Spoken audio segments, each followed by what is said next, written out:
everyone, welcome to Discover English Academy video. My name is Yelda and I'm the founder of Discover English Academy Language School. Today I want to teach you some useful expressions and vocabularies that you might need whenever you want to talk to your kids teacher. I know it can be very challenging for some of you. Just imagine you want to go to your kids' school, you want to talk to the teacher and the staff member. Sometimes you don't know how to communicate, you don't know what to say. Just like I want to teach you some of these expressions, and next time you're just like hear them so you know so what they mean and how to reply.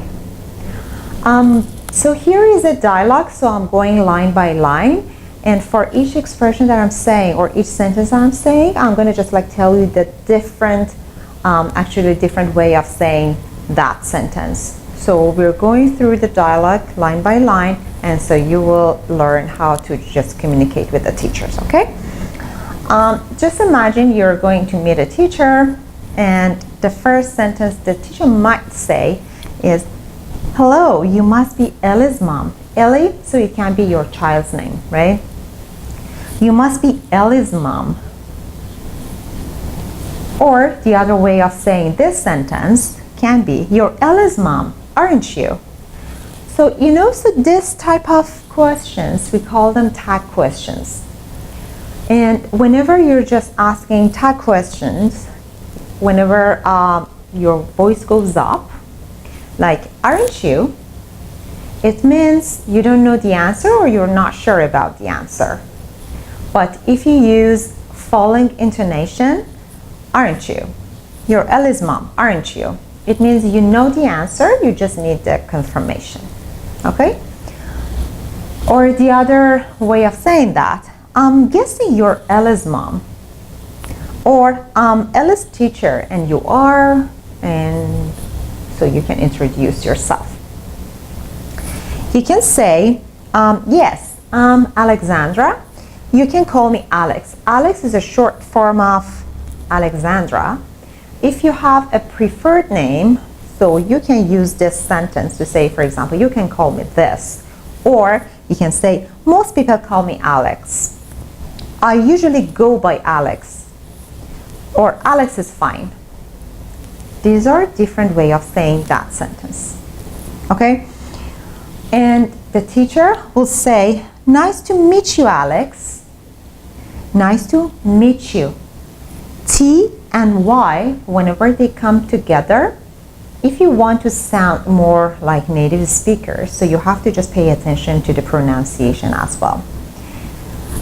Whenever you have two words, the last letter is T, and here Y is the first letter of the next word. So whenever you want to just like read it, you produce ch sound, meet you, okay? So "Nice to meet you, Alex. Ellie is a pleasure to have in the classroom." It means I'm very happy to have her in my classroom. Ellie's a pleasure to teach, or she's an excellent student. When someone actually gives you a comment, a good comment about yourself or your kid or a family member, so you should always show that you're happy to hear that, you're thankful and grateful, okay? And you can say, "That's good to hear." The other way of saying that is, "That's nice to know," or "That's kind of you to say," or I'm glad to hear that. Okay, I'm glad to hear that. And you can say, "I'm a little worried about her English." So whenever you think, for example, your kid's English is not that good and she might have some problem at school, so you can say, "I'm a little worried about her English." The other way of saying that, "I'm a bit concerned about her English," or "I've noticed that her English level isn't quite where it should be." So I've noticed that her English level isn't quite where it should be.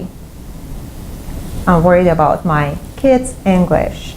And the teacher might say, "She's improving quickly. We are giving her extra help in reading and listening." So it means she's improving quickly. She's just like trying hard, right? To just like go to the level, and we are giving her some extra help, okay, in reading and listening to help her improve. Then you can ask, okay, is there anything we should be doing or we should be working on at home? Okay, so is there anything else, or is there anything we should be working on at home? So just like how we can actually help our kid at home. What should we be doing at home? Or do you have any suggestion for extra work? And the teacher might say, yes, I'm glad you asked. Please make sure she reads her home reading every night. This is very important, that you encourage your kid to read every night. So you know, here in Canada, so every day, actually kids bring a book at home and they have to just like read it and just bring it back the day after, which is really important for just like they're just improving their English. It's not just for second language speakers, it's for every kid. But for second language speakers, I think that's very necessary to do that, right? Practice their reading every night. So, sorry, could you repeat that, please? If you don't get it, or if the teacher just like speaks so fast and you didn't understand what she was saying, so you can always say, sorry, could you repeat that, please? My English is not that strong. The other way of saying that, would you mind saying that again? So would you mind saying that again? So whenever you have mind, okay, after that the verb after that should come with ing. So would you mind saying that again? I'm sorry, I missed that. Or I didn't get the last part. It means you want the teacher to repeat what she was saying or what he was saying. When you ask the teacher to repeat what she was saying, the teacher might say, okay, no problem. Please remind Ellie to read her book every night. Okay? Just like using another way to repeat that sentence again. Okay? Okay, thank you. We usually read together. I'm learning English too. Excellent. Do you have any other questions or concerns? Yeah, the teacher might want to know if you have any other questions, or is there anything else that she can help you with?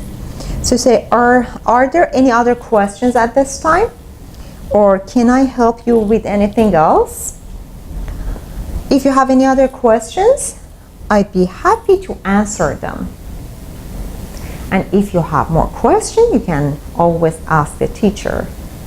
Maybe you can just like ask about the report cards, when you can get the report cards. Here in Canada, so you can receive report cards 3 times a year. Once, so the first one will be in December, the second one before the March break, and the last one before summer. Maybe you can just ask for the report cards or any other thing that you, for example, have a question, or so you might have some concerns about. I hope you've really enjoyed this lesson, and so next time so you can use these expressions and sentences whenever you meet the teacher and successfully use them.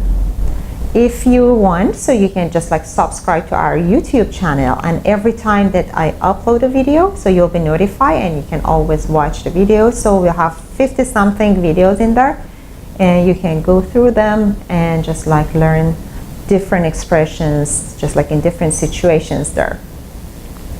You can also like us in our Facebook page and in our Instagram. We also have a Telegram channel, Discover English Academy. So if you join the channel, so every day I post some new lesson, and you can just like always learn from those expressions or the lesson, the grammar, whatever I post there. Thank you for watching, and see you in the next lesson.